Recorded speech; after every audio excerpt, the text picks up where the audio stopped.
Luna's home. Luna discovers an old map in her attic. Her dog, Max, shows curiosity. Luna decides to search for the lost treasure of friendship.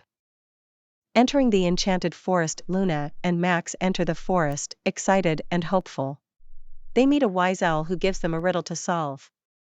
The riddle and the squirrel. Luna and Max solve the owl's riddle with teamwork. A playful squirrel joins them, teaching the value of fun and friendship.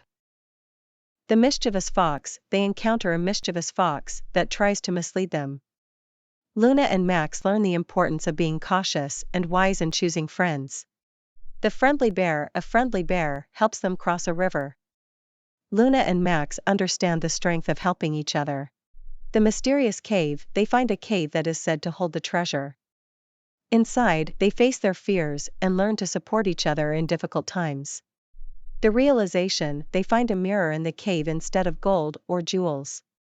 Luna and Max realize the real treasure is the friendships they made and the experiences they shared.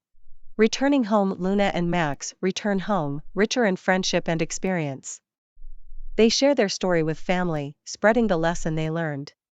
A summary of the moral of the story: friendship is a treasure that enriches our lives, built on trust, cooperation, and kindness.